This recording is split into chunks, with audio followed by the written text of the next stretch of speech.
Evernorth Health Services, we believe costs shouldn't get in the way of life-changing care, and we're doing everything in our power to make it possible. Behavioral health solutions that also keep your projections at their best? It's possible. Pharmacy benefits that benefit your bottom line? It's possible. Complex specialty care that cares about your ROI? It's possible. Because we're already doing it. All while saving businesses billions. That's Wonder made possible. Learn more at evernorth.com/wonder. Reconditioning that we can do is block that negative self-talk and replace it with something positive.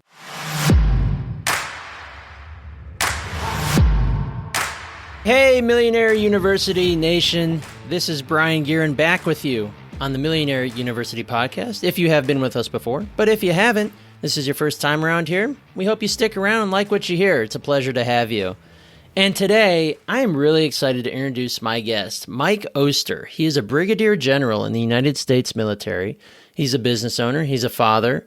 He is a mentor, a speaker, an author. There isn't much that he isn't, but he is spending time with us today to talk about the sweet spot in his life and in his teaching, which is a positive attitude. And we're going to relate that to business building. So without further ado, let's introduce and welcome to the classroom, Brigadier General Mike Oster. Mike, thank you for being with us and thank you for your service. I think that goes without saying, but I always want to say it because it makes me feel good knowing that there's guys like you out there defending us. Yeah, I appreciate that, Brien. Thanks. It was a privilege to serve. I had a great career and feel very blessed. Provide us some context. Let's hear the Mike Oster story so we can get to know you a little bit better before diving in. I was very privileged, as you mentioned, to serve in the military, and I actually served for 36 years. That was not my intention when I joined. I joined the Army National Guard when I was a senior in high school. My father was a Korean War veteran, and he had been in the service. And I can remember growing up as a kid and watching the slideshows of his service, him standing by a tank and hanging out with his buddies, and just big smiles and a lot of reminiscing when he would tell us those stories. And so it made me want to serve. But I watched my siblings go to college, so I wanted to do both. I found this thing called the National Guard. I thought I would do 6 or 8 years, get some college benefits, be able to say I served, and somehow, some way ended up going to officer candidate school, and then eventually ended up full-time, did 36 years, had an incredible career, a couple of combat deployments in that, learned a ton about leadership, mentorship, working with people, worked for some great leaders, worked for some not so great leaders, learned from all of them, and tried to grow through that. And then that's all great. I have a ton of knowledge and experience from that. But what I'm most proud of is I'm married to the same woman that I've been married to for 35 years. We have 4 adult children. 2 of them are married, and they've both given us one of them gave us 1 grandchild and one gave us 2. So a competition between them for favorite child of ours. They keep popping out grandchildren. And then a couple more that we'll see there. Our last one's going to graduate from college this year. So super proud of being a husband and a father and a Christian and all the things that go along with that. So I've been pretty blessed. And now we own a couple of small businesses and do my speaking and coaching and training. Wrote a book that we were able to get to a bestseller that just came out on Audible, by the way. I'm excited about that. And so just really excited about where I'm at and the privilege that I've had to serve with the people that I did, learn the things that I have, and I want to continue to give back to others now. Absolutely. Can you give us a little details on some of the businesses you're involved with? So, the one business is the speaking, coaching, training, and everything I talk about is about a positive attitude. In fact, the title of my book is It Starts With Attitude. The subtitle is How to Live in a Place Where Excellence Becomes Your Average. I talk about different types of fitness in that. And years ago, I was at a military school for a year, and I went to get a massage, and because I feel like that's preventative maintenance on your body, and kind of fell in love with the concept of massage envy. And eventually, to make a long story short, a couple of years later, we opened a franchise in the town that I live in and then bought a franchise that currently existed in another town. So we own 2 locations of massage envy. So that's a secondary business. Then we have some real estate investments as well. What is it about living in that excellence in order to make it that average? How do we get there? I think it boils down to, we know we're supposed to do those kind of things. We know we're supposed to have a positive attitude because we're more effective when we have one than when we don't. We know that we're supposed to strive for excellence is what we've been told. But nobody really tells us the things that we have to put in place in our life to make sure we can continue to do those when life gets hard. And that happens. I mean, sometimes it's family that gets, and I say in the way because there are obligations and responsibilities that come with that. Sometimes it's a full-time job that gets in the way. And those things are going to continue to happen because they're part of our lives.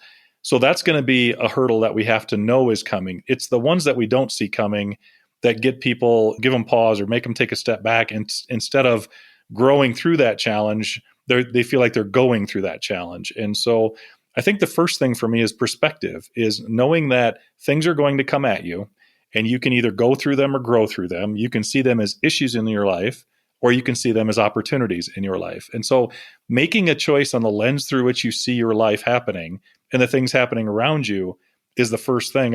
A great example is yesterday I was traveling home. I was out in Arizona for a conference and some speaking opportunities. I was traveling home yesterday and I had delayed flight after delayed flight after delayed flight. And a lot of people get very upset and angry. And I'm not saying I enjoyed those things happening, but issue or opportunity. I had a lot of things I needed to get done. And if I would have gotten home when I was supposed to get home, other things would have jumped up. I'd have started doing laundry, or I'd have, started doing something else around the house, or I was just stuck in an airport with my laptop and the ability to do the work that I needed to do uninterrupted. So issue or opportunity? Well, opportunity, because by the time I got on the plane to come home, I had the work that I really needed to get done today done yesterday. And so it's really about that. But I could have just gotten angry and been mad and yelled at somebody on the airlines and those kind of things. That's helping nobody. And me in particular, right? I'm going to be a worse version of myself. But by kind of embracing it, seeing it as an opportunity, I start to continually live where I'm living at the best level of myself.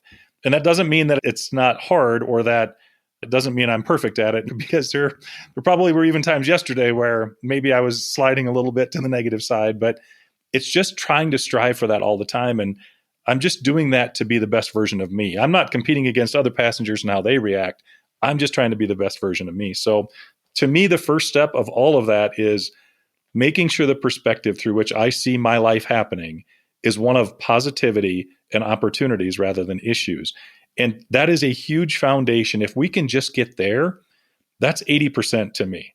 Everything else, setting goals and having values and identifying your purpose, those will get you the other 20%. But the first 80 is you just deciding how life is coming at you and be the victor instead of the victim, the old saying. And that to me is the biggest part of being positive and living where excellence becomes your average. I think that's the perfect mentality that we can also apply to ourselves as business owners, or even if we're not owning a business, we're working at a company, we're got a 9-to-5, or if we want to hop into entrepreneurship, it's about making those conscious decisions and knowing that you're the only one who can make those choices. Outside forces, other people can cause things to happen, but it's how you react to it. Yeah, couldn't agree more. And we've all been conditioned by somebody else, but we're also conditioning ourselves on a daily basis. And whatever conditioning currently lives in us, that's created the habits that now decide our actions, we can change that mechanism by reconditioning ourselves. And so, yeah, I can blame my upbringing or my childhood or events in my life and the conditioning that went along with that. Or I can accept it, embrace it, and say, I'm just going to recondition myself. And it won't be easy. Creating habits, as we know, I've heard anywhere from 21 to 90 days to create a habit. I think it all depends on how difficult the habit is, or how ingrained the old one is you're trying to adjust. But it's really just about how committed are you to where you really want to get. I think one of the things that I hear a lot is, I wish I could be, and then followed by a great golfer, a great basketball player, or a movie star, or a country singer, or whatever it is. And contrary to what Walt Disney has got us all believing, wishes do not come true. It's whatever we're willing to commit to and put the money and time and energy into. And that moves the needle. And so, but that starts with reconditioning maybe some things that we're already doing that are getting in the way in our own heads. So what would be an example of, you mentioned reconditioning your mind or reconditioning yourself. What would be an example of something that would need reconditioning? Is that just a simple negative type of thinking, or is it like expound upon that for me a little bit? Yeah, I think it could be a simple, a great analogy, because a lot of us, at least at one time in our life or another, have wanted to lose weight. And so a great analogy for me of reconditioning my line of thinking is, I wish I could lose weight. And you're saying that as you're eating a bag of Cheetos. So you really don't wish you could lose weight. You want to talk about losing weight because you've conditioned yourself to believe that you need that snack, or you need that thing, or that you can't work out because you don't have time, or whatever your excuse is. So reconditioning starts by having a positive affirmation that I am at a specific weight, or I am physically fit, or I weigh a certain weight that you don't currently weigh, but you're trying to get to. And then starting to create the conditioning of, I am an athlete. I am a fit person. I am a healthy person. And when you start to recondition your mind to think positively about who you are, that makes you become that person. because most of us think negatively about who we are and talk about how we're overweight or out of shape or those kind of things. And our subconscious mind just helps us stay. Or another one a lot of people say is, there's never enough money at the end of the month. And as long as you continue to say that, it's going to continue to be true. So that conditioning, that negative self-talk, again, studies say up to 80% of the time when we self-talk, we're talking negative. So the biggest reconditioning that we can do is block that negative self-talk and replace it with something positive. When you recondition your mind to say the positive version of it, like, I will start this business. In 2 years, I will be a successful business owner, as just an example. It forces your mind to work backwards and be like, okay, if I'm going to be a successful business owner in 24 months, how do I get there? What you just said there, what's step number one? Because we can all set the goal. We can all make the New Year's resolution. We can all make the statement. But what's the plan? How am I going to get there from here? And so in my military service, if the commander above me just gives me the desired end state, take the hill. That's the desired end state. I can't just go, okay, everybody, take the hill. There's got to be step 1, step 2, through step 50, whatever it is. Or in our world, we had what we called battle drills, and battle drills were, what do we do if? And so if we have a convoy out on the road and they come across an IED or indirect fire, what do we do? What's the battle drill? You literally open up a book and there's 15 steps or 20 steps of exactly what we do to try to save soldiers' lives and get out of there successfully. We need to be as diligent with our own lives. If I say in 24 months, I'm going to be a successful business owner, okay, what's step 1? Develop a business plan. What's step 2? And laying out the steps. So just like you said, how do I take action on what I'm saying I'm going to become or what I'm going to accomplish? Not having action steps is planning to fail.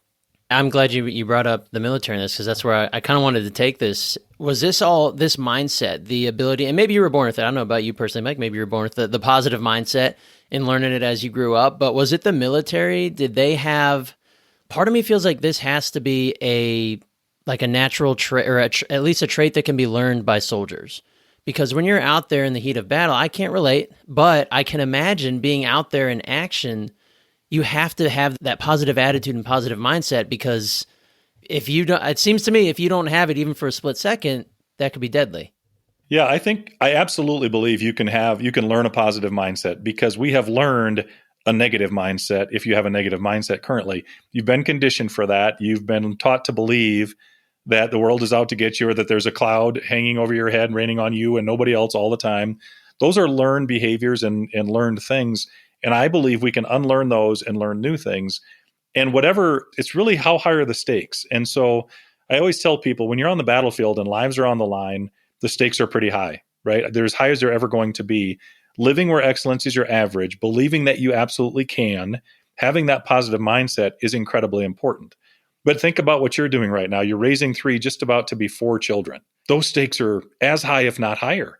And you're going to do that for 20 or 30 years, whatever it's going to take, maybe 30 years to get that last one out of the house, Brien. I don't know what to tell you, but it could happen. So those stakes are really high too, maybe higher than even being on the battlefield. And so it's not about, I'm going to wait till it's situational.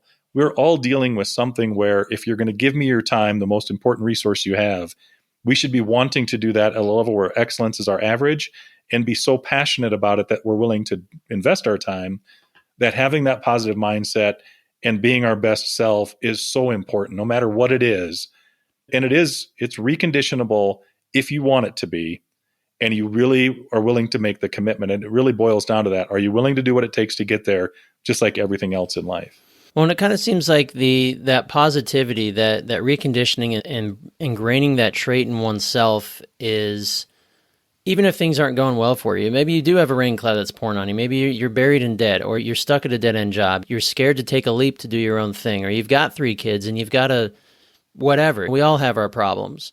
What is it about that positive trait that is going to, will it beget that success? If you can commit to yourself to staying positive and condition yourself in that way, is it one of those where you end up with a belief in yourself that things just can't end poorly? And you're going to keep working towards the ability to do that, if that makes sense? Yeah, I think it's because some people would equate a positive mindset or a positive attitude with being an eternal optimist and not being a realist. And so I want to be very clear that you can be very optimistic and still be realistic. And so my thing is, life's going to come at me. I have definitely had my share of challenges. I grew up in a home where we didn't have any money and life was hard. And I had a father that was an alcoholic, and and wasn't always super positive because we would get in a dark place sometimes. And so I wasn't raised with a model of continuous positivity, but I was raised with a positive role model. Having those things happen in our life, again, it's not, being an optimist doesn't mean I don't believe bad things are going to happen. I absolutely know bad things are going to happen. We've either gone through something, we're going through something, or we will go through something. That's a fact. It's a fact of life. It's how I choose to go through those things. I have a good friend that says, you have to go through something to become something. And I believe that to be 100% true. The more you go through, the better you become if you go through it with the right mindset. It can be crushing. It can be very crushing. And with the wrong mindset, you can stay in that very dark place. It's absolutely okay to get knocked down. In fact, I can guarantee you're going to get knocked down. It's just not okay to stay down. So it's getting back up and getting back after it in whatever we're pursuing. And then building those people around you that can help you do that. The other thing I learned in the military, no matter how much rank I had, no matter how many people I was in charge of, I was not leading alone. I would have never been able to do that. The first thing you need to do is build that team around you that will be honest with you, tell you when you're doing the right thing, tell you when they don't think you're doing the right thing, and then support you in whatever it is you need to do to accomplish the mission. Want to know a secret? There's more to becoming a millionaire than making money. We talk a lot about building businesses and taking the road less traveled to achieve your goals. But the most successful entrepreneurs we know will tell you investing and growing your money is an essential component to creating wealth, which is why we're really excited about today's sponsor for this episode, Acorns. Acorns makes it easy to start automatically saving and investing for your future. You don't need a lot of money or expertise to invest with Acorns. In fact, you can get started with just your spare change. Acorns recommends an expert-built portfolio that fits you and your money goals, then automatically invests your money for you. It's never too late to start growing, and it's never too early either. You've heard us say about 1,000,000 times on this podcast that it takes small, consistent steps to build big results. And we love Acorns and how accessible it is to people at all levels of investment knowledge. So head to acorns.com/MU or download the Acorns app to start saving and investing for your future today. Paid non-client endorsement may not be representative of all clients. Tier 1 compensation provided. Compensation provides an incentive to positively promote Acorns. View important disclosures at acorns.com/MU. Investing involves risk, including the loss of principal. Please consider your objectives, risk tolerance, and Acorns fees before investing. Acorns Advisors LLC. Acorns is an SEC-registered investment advisor. Brokerage services are provided to clients of Acorns by Acorns Securities LLC. Member FINRA/SIPC. For more information, visit acorns.com. Shopify has already taken the cash register online, helping millions sell billions around the world. But did you know that Shopify can do the same thing at your retail store? Give your point of sale system a serious upgrade with Shopify. Shopify POS is your command center for your retail store. From accepting payments to managing inventory, Shopify has everything you need to sell in person. With Shopify, you get a powerhouse selling partner that effortlessly unites your in-person and online sales into one source of truth. Track every sale across your business in one place and know exactly what's in stock. Connect with customers in-line and online. Shopify helps you drive store traffic with plug-and-play tools built for marketing campaigns from TikTok to Instagram and beyond. Get hardware that fits your business. Take payments by smartphone. Plus, Shopify's award-winning help is there to support your success every step of the way. Sign up for a $1 per month trial period at shopify.com/MU, all lowercase. Go to shopify.com/MU to take your retail business to the next level today. Shopify.com/MU.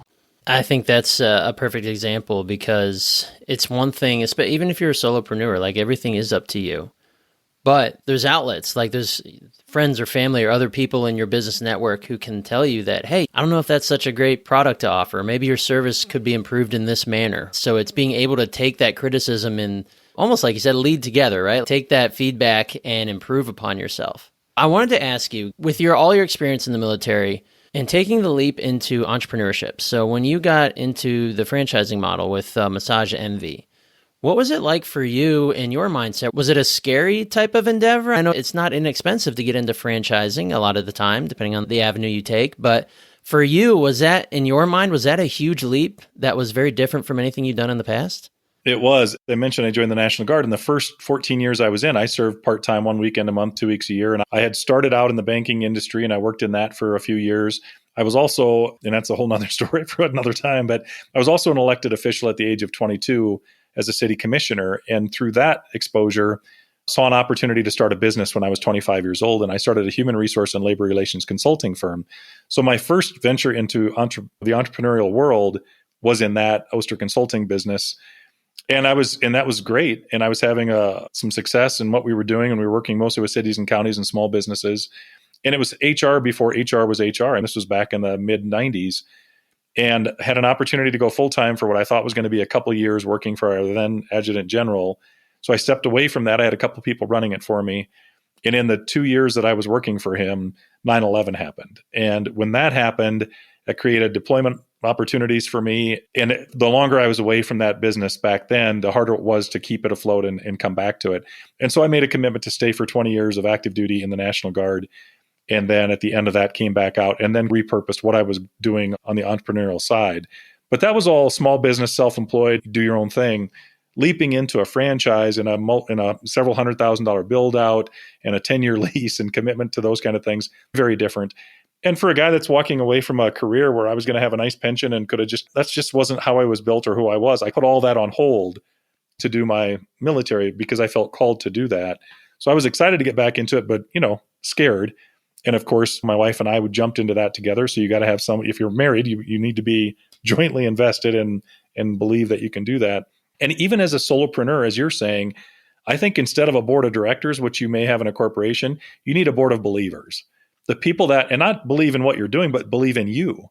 And if they believe in you, then they're going to be honest with you. And because you have to have somebody that will be honest with you, that you can vet certain ideas through. Because sometimes not every idea, as you know, is a great idea. And sometimes you need to be called out and realism has to set in. And so I truly believe you have to have that board of believers, your cheerleader, whatever it is, the people around you know and can trust, and that you love and that love you, that you can talk to about certain things. Right. It's kind of like having those soldiers with you, right? Like they're your brothers and sisters who can tell you when you're in the right or tell you when you're in the wrong or help you find the better way to get something achieved, and providing that ultimate confidence. In my journey personally, I waited way too long to seek out mentorship and coaching. And in the last year and a half, it's made a huge difference, not just in my business, but in my life, because I've more closely centered myself around people who have been there, who have done that, and who are willing to teach younger people like me how to do it and how to do it the right way and how to avoid the potholes. In terms of positive attitude, what role did gratitude play for you when it comes to reaching that next level, whether it's in the military or in your other business ventures? Yeah, to me, gratitude is absolutely huge. In fact, as our kids were growing up, and I didn't do this with the older ones because it wasn't a thing that I was really exposed to or had found at that time. But with my younger two, in particular, our youngest one, who seemed like, when he was going through school and so your fourth kid, right? I mean, the first one you've got 1 million pictures of, the second one you've got 500,000 pictures of, the third one you've got a few pictures of, and then the fourth one you don't even really know their name. I mean, that's just how it goes. And so we didn't have a stronger relationship. When you try to have a conversation, it wasn't always in a positive way or whatever. And so we started this thing called 3 GTs, or 3 great things that happened that day. So that daily gratitude. And so he would come home and we'd get that, hey, how was your day? And we'd get the grunt, which is how they respond when they're 14, 15 years old. And he'd start to go around the corner to go downstairs. And I'd be like, before you go downstairs, because that would be the last time we'd see him, what are your 3 GTs? And of course, he'd roll his eyes and he'd come over and begrudgingly sit down and start talking about them. But by the time he was done telling me 3 great things that happened to him that day, he was smiling. We were having a great conversation. And so watching what that did for him just reinforced to me that it's just not about having somebody else do it. It's about doing it yourself as well. Because there are always 3 great things that happen in any day. I don't care how hard the day is.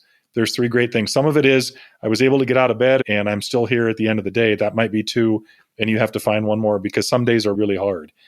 But it's that self-reflection of deciding to see things in a positive light because they're out there for us. So to me, gratitude is incredibly important, and doing that daily journaling or reminding yourself of those great things, that also goes hand in hand with appreciation. As a military person serving in the time that I did, the appreciation we received and still receive is unbelievable. Every time I tell somebody that I served, they always thank me for my service. It hasn't always been that way in this country, but it is now. And I've been blessed to serve in a time where it was like that. So it hasn't been lost on me how that made me feel to receive it, but it took me a while to realize that it's even better to give it. I tell people all the time, it's great to give appreciation on a normal day, but if you're having a bad day and you can figure out a way to show somebody else appreciation, that will boost you so far up and bring you out of such a bad place just by looking for something positive somebody else is doing. seeing it and then recognizing it with them, it's incredibly powerful. So gratitude and appreciation, to me, two very huge components of living a positive life where excellence is your average. That's made a huge difference in my life. My grandpa, who passed away years ago, left us a list of 10 things to live a good life. And one of them was, if it'll make their day, say it. I try to embody that as best as I can throughout the days, even when I'm having a bad day. If it's going to make their day, say it. You know, you get up and your wife or your husband are looking particularly great that day, say, hey, you know, you look great today. We were chatting a little bit about how you took that leap into entrepreneurship. What was it about your mindset that allowed you to do that? Like you said, like taking on a 10-year lease. Like, even if you've been wildly successful in business or the cash is abundant, like that's still a huge commitment. What is it that flipped in that switch in your mind where you're like, we can do this, like this is doable? Was that always harkening back to just having that positive mindset and working backwards? Or was it kind of one of those things where you're like, I've always wanted to do it, I just got to do it? There's certainly an art to it where you have to be excited about it, and you do that. You say, I've always wanted to do this, I'm going to do it. That's the art of it. But you also have to employ the science, and that's the due diligence of, do the demographics work? Does the location work? Can I get the therapist that I need? Can I find a manager? What's the payroll going to be? And so while I think you have to make the leap on something and you have to be willing to do that, you're more able to do that if you've done the research and made the commitment to get to where you need to be. And then you can do it. It's still going to be scary, but not as scary. And you're going to be more committed and able to get through hard days because you know the science tells you that it'll work. I liken it to the fact that when I was a kid, my grandmother gave piano lessons. So, of course, we got free piano lessons from my grandmother. I didn't want to play the piano. Now I wish I had done what I was supposed to do. But every year she would have a piano recital. And every year I was terrified to go to the recital. And she would tell me, you're only scared because you're not prepared. And I thought, that's just silly. I don't even know what that means, right? But it was because I hadn't done what I needed to do to be ready to make that leap and go do the recital. And I believe the same is true in this entrepreneurial adventure, is if you've done the things you're supposed to do, taken the steps necessary, done the research, if you're prepared and you have things lined up, then you're ready to take the leap. And if you're not doing those things, you have to start asking yourself, why am I not doing those things? Is it the wrong thing that I'm trying to leap for? Do I have a fear of something that I am creating in my own mind? Or is there a reason that idea won't work and I should move on to the next thing? And so that research will get you an answer to one of those three reasons that you're not doing what you're saying you want to do. I'm a big Bengals fan here in Cincinnati. So Joe Burrow always says, I win the game on Thursday. I just play it on Sunday, because he's prepared every week by Thursday. I think it's pertinent to anybody owning a business. You don't have to be the all-star quarterback of the Bengals to believe that. Jack Nicklaus win the golf tournament on his way to the golf tournament because he would mentally play it and he would prepare for it. And so I completely agree. When I was getting ready to deploy the second time, I was going as a battalion commander, and I knew I was going to have 1,000 to 1,200 soldiers under my command. And the thought of going over there and doing something wrong or making a mistake or not being ready, that would cost somebody their life, and then having to write that letter home to a parent or, whatever that was going to entail, that was hard for me. I mean, I'm a kid from a small town in South Dakota. I never really thought I was going to be leading soldiers in combat. And here I am getting this tremendous opportunity and tremendous responsibility. And so I went to a mentor of mine and I said, how do you ever get yourself in a place where if that bad thing happens, you can live with it? And his response to me was, all that you can do is all that you can do, which essentially means if you prepare and you do everything you possibly can to get ready, you just have to remember that the enemy gets a vote. And that's not just true in combat and battle. That's true in life. But you should be doing everything you can possibly do to try to win, and then be prepared for the enemy jumping up and getting a vote and be able to react to that. But if you prepare and do all that you can do, you're going to be able to overcome when the enemy jumps in, because it's going to happen. And it's happened to us in our small business. Pat said something to the effect of, an 80% plan violently executed today is better than a perfect plan executed too late. And I do believe there's something to be said for that too. If you're just standing around and you're looking for perfection, you're not going to get there. And that's just procrastination. It's perfection procrastination is what I call it. Get to an 80% solution and start. And once you start, you'll start to be able to make course corrections. That's why you don't just set a course on a plane and it just flies a straight line. It's constantly correcting all the way to its destination. And entrepreneurship is the exact same way. You start out on a journey in a direction, And as life comes at you, or, as Mike Tyson said, you get punched in the mouth, you adjust. You dodge, you bob, you weave, you do whatever you got to do, and you fight through it. And that's half the fun, though. If it was just a straight line and, I'm a motorcycle rider, and the worst place to ride a motorcycle is down a straight highway. Give me some curves and hills and scenery, and the entrepreneurial journey is the same way. I don't want a straight line to victory. I want to earn it. It's so much more fun, enjoyable, and you get so much reward out of it when there's some challenges along the way. It's like anything else. If it's easy, everybody'd be doing it. It's not easy, but the reward is incredible. It's the case of the one size, right? I'll do it once or I'll do it once I've done this, or once I've done that, or once I get more money, or once the kids are gone, or once I get the house paid off. And it really is not about that. It's maybe you can't go in 100% right now, but it's sort of like on my military journey. When I was serving active duty in the military, I was buying real estate on the side and doing some other things. I was doing some public speaking on the side. Of course, I was not doing it on the government's dime or the government's time, but you can do those things, and you can dabble in them and start to build the things that you knew.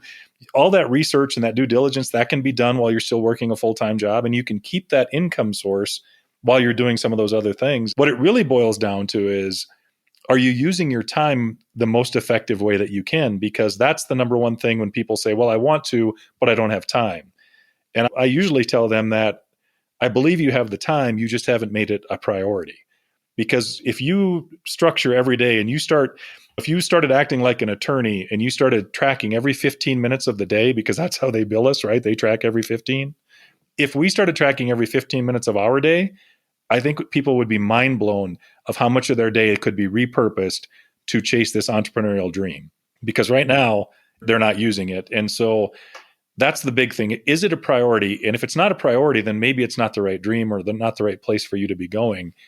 If you can make it a priority, you can start to reallocate the time, then using that positive mindset to believe you can actually get there. And there's science about the subconscious mind and that positive self-talk. If you start telling yourself you're there, your subconscious mind will start helping you find ways to get there.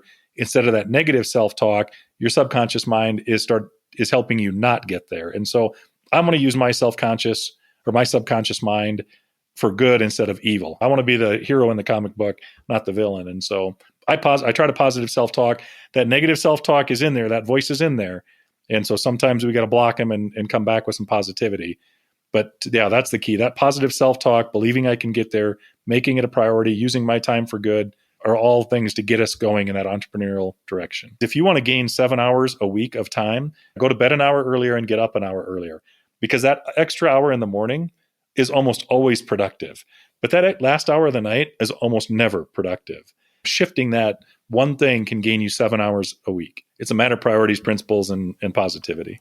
I love it. Mike, we're getting near the end of our time together here. I want to, if we could leave our listeners with, I hope I don't go too broad here, but the number one thing that you want to impart today, I think you've imparted a ton of things today, but a lot of our listeners are either young stage business owners, entrepreneurs, or they have plans to become one, or maybe you're in the dream stage, you're dreaming of becoming a business owner. What is the number one piece of advice that you can give, putting a bow on everything we discussed today? Yeah, I think the biggest thing, if I think back to who I was and how I was when I was maybe in the 30s and 40s and trying to do these things, the number one thing I would say is figure out a way to believe that you can actually be your best self. Because your best self is good enough to do the things you're talking about doing, but it's hard for us to bring our best self every single day and truly believe in ourselves. That negative self-talk, the imposter syndrome, the things that get in our way are usually internal, not external. And so finding a way that I can believe in my best self every single day and reminding yourself that living in excellence or living where excellence is your average is your level of excellence. It's not somebody else's. You're not competing against everybody else. You're competing against you. And so if you're spending 4 hours a day gaming, that's probably not living in excellence unless you're gaming professionally. You're probably wasting time. So if you start to change and shift and say, I'm going to cut that in half, then you're starting to live in a level of excellence that's pertinent to you. Because people will ask me sometimes, isn't that a lot of pressure to try to live at excellence? No, it's your level of excellence. And of course, it will shift over time. So believe you can actually be your best self. That's the first step to becoming your best self. And if you do that, you will be successful in the journey that you're taking on. It's beautiful. I love it. Mike, thank you for sharing all your information, all your knowledge. And again, thank you for your service. That means a lot to all of us here in the States. We always appreciate it. I want to make sure that our listeners can show you some love or check you out online. You mentioned you wrote a book. What's the title of your book, and where can we all find you online? Yeah, so the book is It Starts With Attitude. You can find the paperback version on Amazon, and you can find the Audible version now on Audible. Just published, actually. And so I'm excited to have that out on Audible finally. And then MikeOster.com if they want to learn more about me. And then there's an opportunity for them. We're just getting ready to kick off our first group coaching session called Journey in Excellence. So they can go to journeyinexcellence.com and learn more about that as well. Awesome. Well, Mike, it's been a pleasure. We wish you the best, and thank you for stopping by. Yeah, thank you, sir. Appreciate the opportunity. I want to thank Mike for joining us today. I think he really helped provide some insight into the major effects that being positive with ourselves can have on ourselves as individuals and our businesses. Thank you all for joining us today on the Millionaire University Podcast. Hit us up on all the social networks or shoot us a note at support@millionaireuniversity.com. We always look forward to hearing from you. This is Brien Gearin signing off. We will catch you next time on the Millionaire University Podcast. Hey, Eric Fisher here, and if you love the conversations and lessons happening on this show, and you've heard my voice before, you'll love my show, Beyond the To-Do List. It's a podcast about productivity and getting things done in all the areas where we wear multiple hats and roles, but also about the true meaning of productivity, living a more meaningful life. Look, you've got a never-ending to-do list, but add this podcast to your to-do list and it will help you tackle the rest. Go right now wherever you're listening to this and search Beyond the To-Do List and hit follow or subscribe. Start listening and get that boost for your productivity that you've been needing. Again, that's Beyond the To-Do List. Search in Apple Podcasts, Spotify, or wherever you're listening to this podcast.